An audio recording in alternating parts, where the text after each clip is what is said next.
Affinity for the absolute beginner. When I made my first Affinity for beginner video, I ran into a well-known gray faded out video output problem because of the color profile issues between DaVinci and Max. This video is a new version called Affinity for the absolute beginner. While I work on fixing the color profile issue in DaVinci Resolve, I'll use iMovie for my screen recording today. No image comes out of a camera perfect. Every photo can benefit from some post-processing. You might wonder why you should edit photos from your camera or phone while you can use your phone editing app. It can be slow, it doesn't offer as many options. In this video, I'll guide you step by step from your original camera or phone file to the final print quality image you can use for printing your portfolio, gallery submission, social media, your website, or email. I will allow the cursor to hover over the tools I use and verbally direct you to the area of my screen where I'm working. My recommendation is that you watch this video once and a second time to follow along as you work. If you're anything like me, you need to first get kind of a feel where your tools are and the layout of your work area. I created this map to give you a quick review to just orient yourself where are all the tools, the layers, the adjustment. So take a minute, absorb this map just to get a feel of your workspace.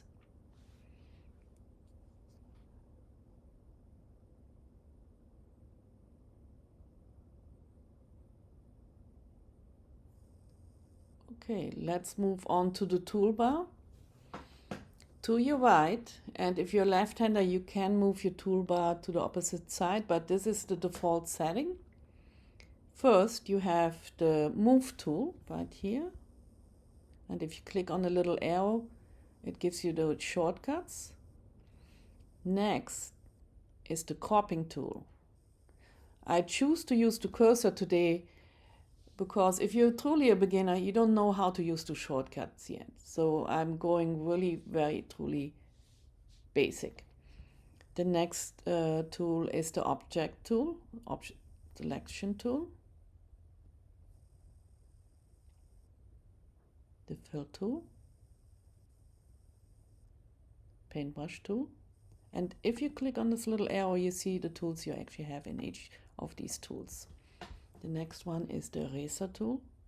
Again, here you see the options. This is probably one of the tools I use the most, the adjustment brush tools, dodging, burning, sponge tool. Next below is the filter brush tool, blur, sharpening, median brush tool, and smudge tool. Below that is the cloning and brush tool and the undo brush tool. Next, this is another tool I use very frequently. Most of the time I'm using just a healing brush. Then there's the patch tool, the blemishing brush, and the red eye removal, which is really great. Below that is the pen tool and the node tool. Below that are all your shapes. They're really fun, and you can also find custom shapes online to add to this selection. Below that are your tools for your text. Here's the color and style picker, your move tool to move your window, your zoom tool, and here the ruler I actually added myself to. This didn't come in the default. So if you would like to add tools, you can go here and the three dots right here and click on that, and this window open. Then I look, okay, what other tools do I use more frequently? Then what I would do, let's see, there was actually one tool I'm missing, and I would take that tool and take it over to the side. Let me see if I can find that tool. since this Affinity version is relatively new, I'm myself still adjusting to the new places where things are. They're not exactly at the same place where Affinity 2, my Affinity Photo had their tools. So if I had my choice, if I can find, I will not waste your time, but I usually have a perspective tool as well in my toolbar. But here is where you find this. You would drag the tool over, and if you don't like the tool, you can drag it back and remove it and customize your toolbar. Okay, so let's close this and let's get started with the image file. So I will close the files I have open right now, and I will go ahead and open the file I would like to use. So let me find my file. I go and find my folder. I believe I was in here. Then I find the folder within this. This is my remake folder. And to find my image. There we go. There's my file. So I named it not process, just for easy management. So I open my file. I purposely used a file but really needs a lot of work. So I already explained the tools. I will zoom in a little bit so you see. So if I click up here, right here, you see that little toggle? I can actually, once it changes to that curved arrow, I can toggle and adjust my horizontal line. So a little more. So let's say I don't want to do this, right? I can go up here under edit, do an undo, okay? And then undo again because I actually did it twice. And the next version, how you can adjust your horizontal line, is your cropping tool. The same thing here too. If you see the little star arrow, that's just general. But once it curves and you click, you right click, you can turn, oh, why is it not taking? Okay. It's playing games with me.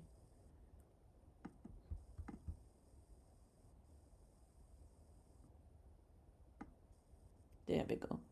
So I turn, and this little grid allows me to line up where I want it to land. A little more. Come on. Seems a bit laggy. Okay, there we go. I think that's pretty good. So now I like how my horizontal line is. And now I take these little anchor points right here and I move them to where I would like to crop my image.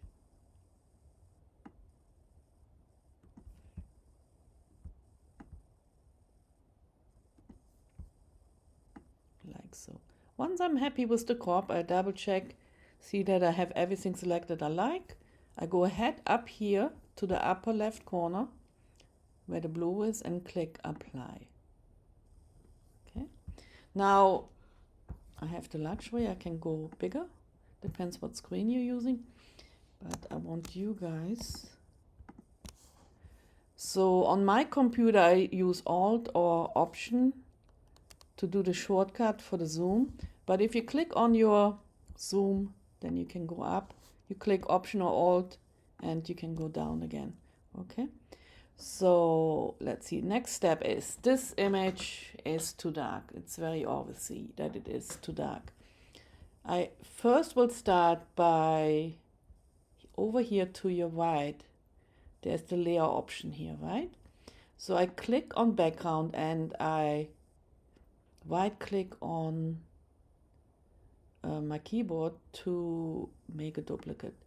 You can also go under your layer here, up here, there's select and go over, and it can make a new layer. And it should have, let's see, no, I guess this one doesn't have a duplication layer. So this is one instant I have to find where that is in the Adobe Photo before it was right up here. Okay, so discard that. But the right click will give me a duplicate layer right here.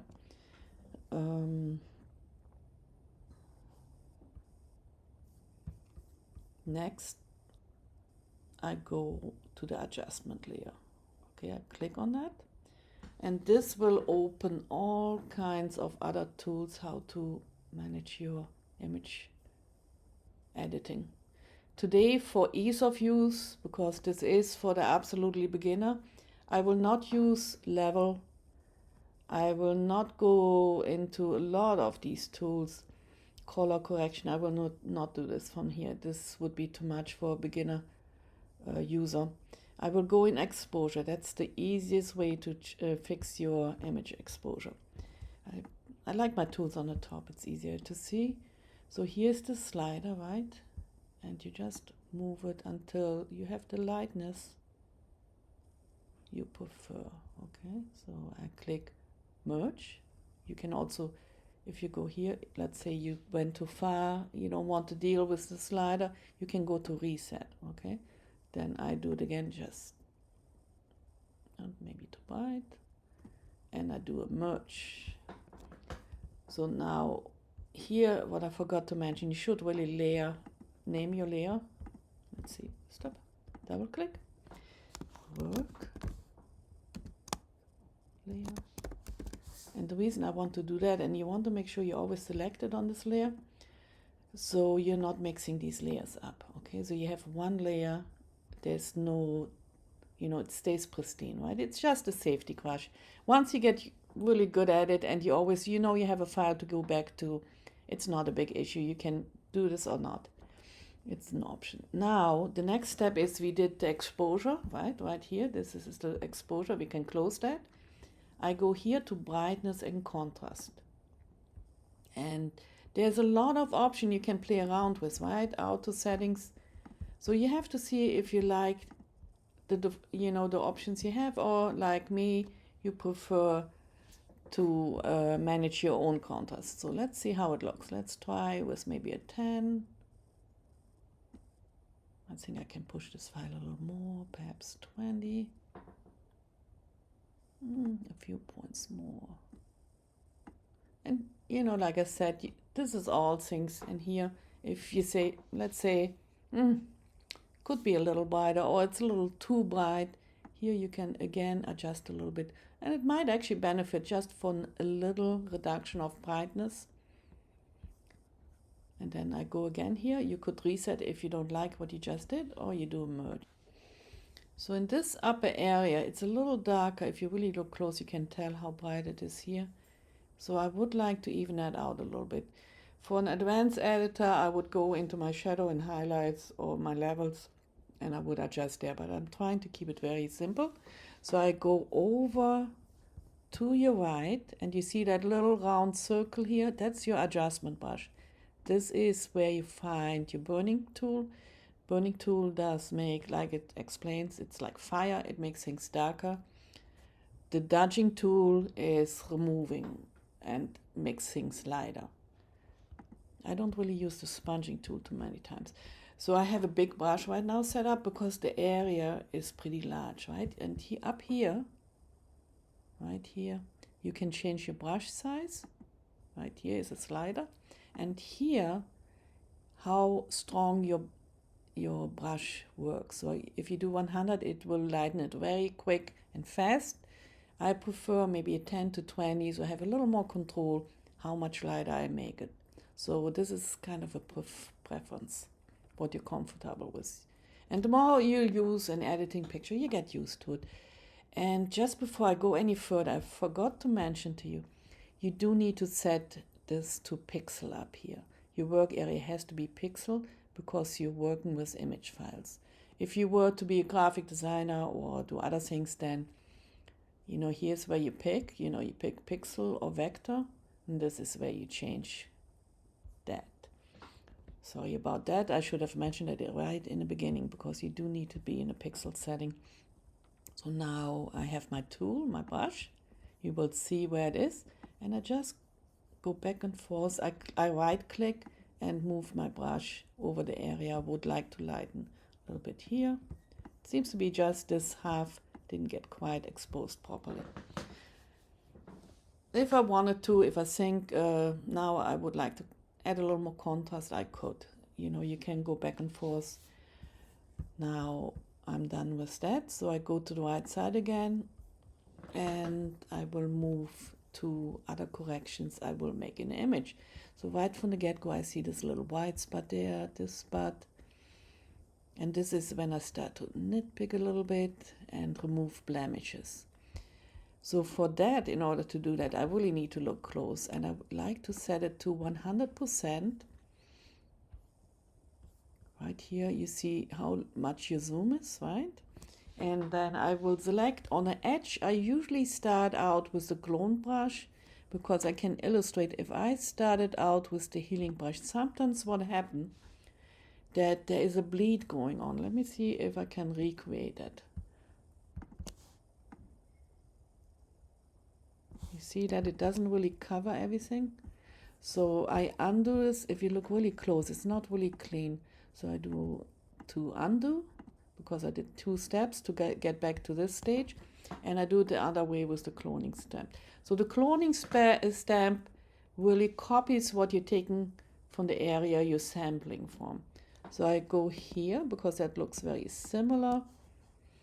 So if you paid attention, I clicked Option or Alt. There's a little star that's now select this area, and that's where the color is coming from. And then I move it over here. So now, you know, if you really look close, you get this edge from the cloning brush, and that's really not great either. So this is when I go back to my healing brush. I make it a little smaller, I don't need it this big. And then I select again from next to where I'm working to make sure I pick an area what complements the area I'm fixing. And then I just, you know, blend. That's really what it does. I'm using this almost like a blending stick if you're a painter. And I'm just smoothing out this area. I can go as far as I want. If I don't want this harsh yellow to repeat right this area, I just go a little bit over and it will soften it a little bit. Now there's another area here I could have probably included with the first fix, but I didn't. So I will go back and also do this edge right here and repeat. When you're fixing things within the image, that doesn't seem to be as much of an issue. Like, look at these little 2 white spots. I can sample from my healing brush. I do a right click, an Option or Alt click to sample from this area here, right, where my star is. And then I go over and it's just fine, right? And the same here, you know. And you see how the little cross moves with me. That means it shows me where I'm sampling from. The little cross tells me where the color is coming from. So I do this here, I resample again. When I move really away to a big area, I want to resample because otherwise it might not match and complement what I'm working. So I have the same issues here with a little bit white line. I go ahead again with my cloning tool. I can actually make even a smaller brush because I don't need as much. And I fix and I resample, fix, you know, depending where I resample to make sure the color I'm using or the area I'm using, even texture carries through, complements what I had in what I want in that area, what it's near, right? So now the healing brush again, just to smooth out these edges. It's really like I use it a little bit like a blending tool. I didn't like this coming across. And you can zoom in further to see if you got everything. So now I go around. I look at things what I might want fixing. I might not like this one. And from time to time what I will do, so I don't get over jealous with my fixing, I will zoom back out and look at the overhaul again. Like you see, I might actually start with these bigger issues and then go to the small one. All these whites, I'm not really too crazy about that. So I zoom back in and I will go ahead and fix them. I have a bigger area again, so I make my brush larger.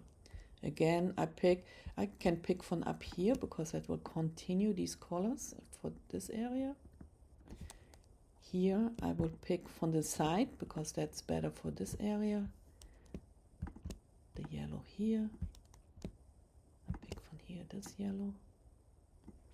And then I make my brush a little smaller to perhaps pick from some of the blue here. I resample if I don't have enough of an area to sample from. This is pretty soft, but I could live with that. And I go back with my healing brush. There we go. And now you have to decide, do you want a little bit of blend from the orange or the blue? I'm going to come from the blue. But you can do a blend and you can play a little bit around what you like. You can go back. You can always do an undo. You can also make an other layer if you're not sure, to preserve what you did before, so you don't have to go back. Which brings me to the next thing. Once I fix this, so I'm just blending these things a little bit to what I might like to see. They're at the very edge, they're not as crucial. So one thing you want to do in between, you want to save. If you go and fix your image, or depending how, it could take a half hour or more, depending how much effort you put in, or you're doing some special effects, you want to go ahead and save in between, okay? And you want to save it with your layers. You want to preserve your layers. Later, if you think you have everything fixed, you can make another file, a duplicate, where you have a flattened layer, okay?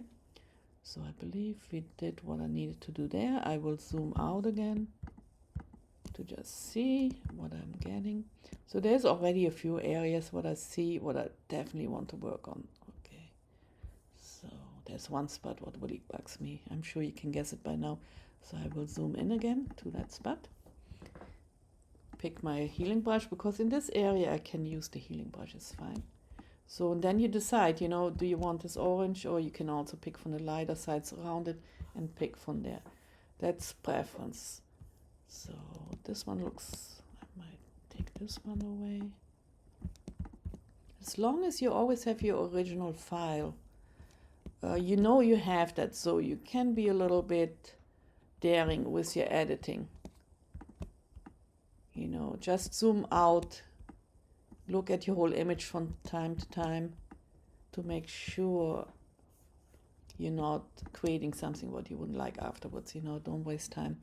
Make sure you are on a zoom 100. This is right now on 400, because you can actually change it right here. Because if you set it to bigger, like I had it on 400, if you set it too large, you start to nitpick and you're actually fixing more than needed. If the bare eye can't see it, there's really no need to fix it. And it gives you also a little more room on your landscape, but you see more area. If you're one of the lucky ones who has 3 screens to work on, that might not be an issue. But I'm just now going around, looking where I might want to fix things.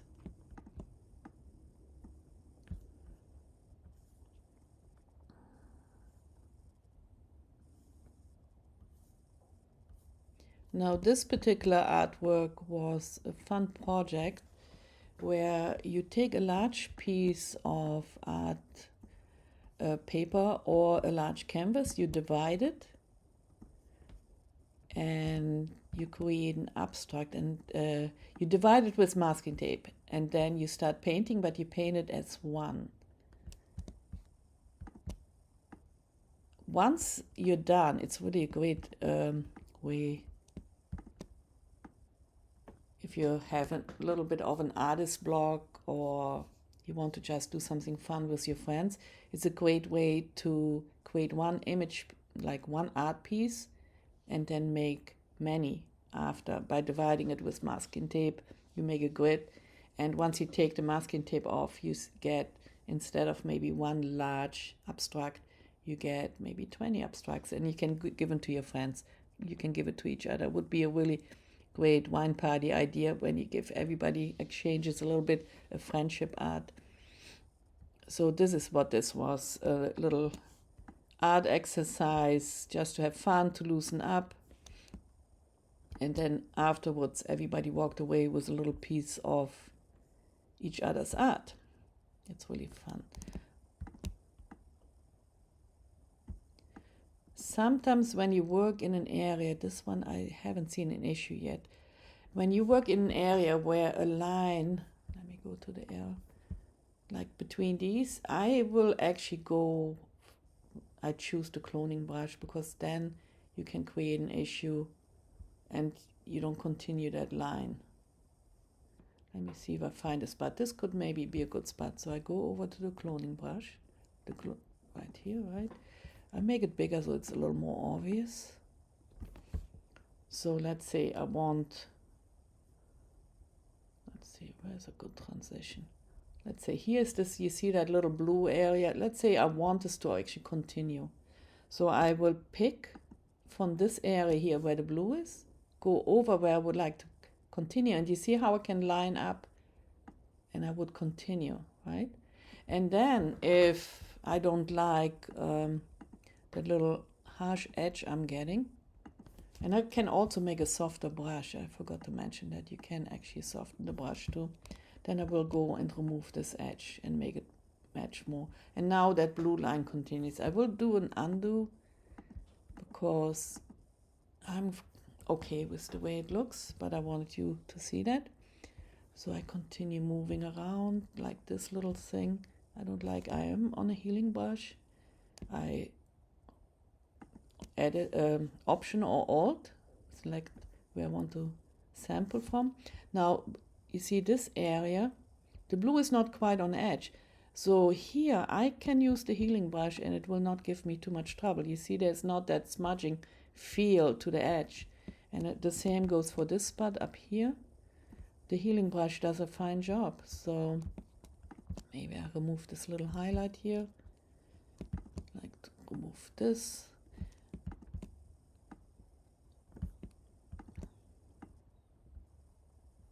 Like I said, you can get really nitty gritty, too critical about your art. I purposely picked an abstract. It's more forgiving. If you like, let me know in the comments. I could do an old photograph perhaps for this damage and show you how to edit an old photograph.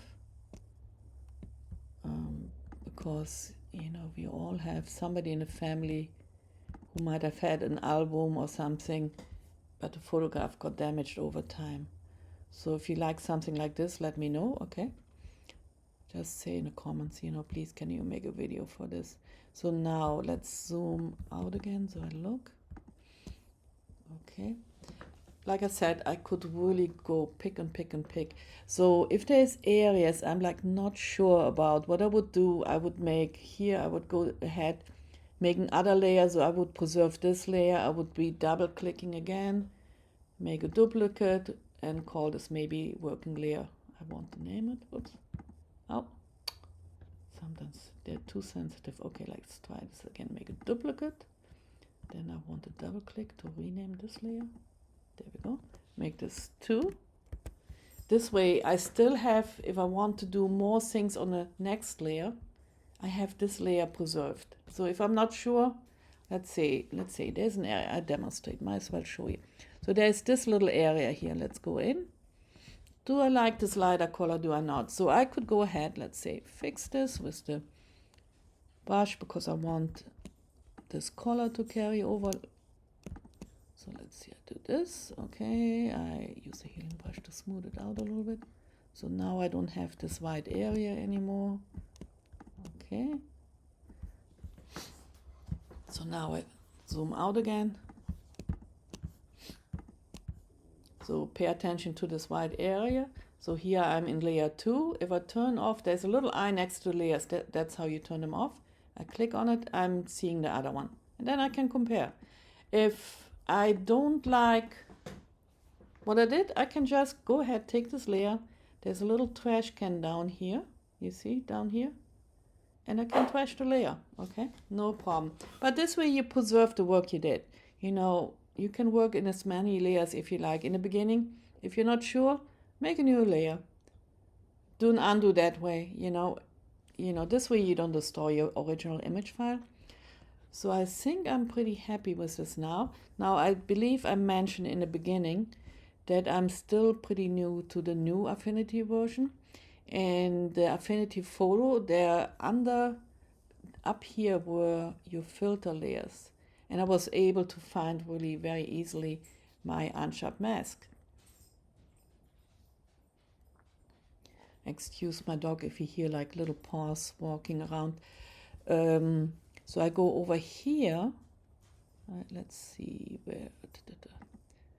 Don't want to say, yeah, not this one, this one. Okay, so under this one where it almost looks like a hourglass, I have the sharpening brush.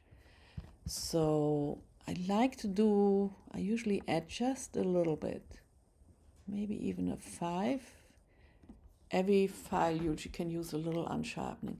So I just whoosh over it. Under the filter option, it would just do it all at once. And perhaps that is an option. I haven't found it yet. I get back to you. Maybe I do one just on how to do that later. But this is pretty much it. So now you have a good TIFF. You save it again. Save. So here is when I want to keep my layers, right? So I save as. And I say here, I just take the knot off. I say process. And this will save as a TIFF, right? I like to preserve my layers in case I want to go back and do something else later on. Then if you paid attention, if I did save as, right? Oh, it actually didn't pop up again. So maybe it's one time. Oh, let me see. Let me do, no, it doesn't give me save as an option again because I saved. Okay. So I could do, next I would do an export. And here, you see, if you want a TIFF again, you could do another TIFF and change it in the TIFF version you would like. But this time around, because we do have a TIFF version, I go to JPEG. For my purpose, maybe your purpose too, I want to pick highest quality, so I have one clean JPEG. If you want to submit to a gallery, use it in your portfolio, you want to print it, you want a high quality JPEG, you want to preserve the highest quality. And then here I usually pick Adobe RGB 1998 under the ICC profile. If you're using it for web, then I would pick a smaller option, but I would make it as a copy. I would not save over my high quality JPEG. Make a copy just for the smaller use and rename that copy so you don't oversave your original high quality file. So remember that, rename it as a copy. I don't know how many people have lost their work because they saved over their original high quality copy, and then you have to get started again, redo all your editing.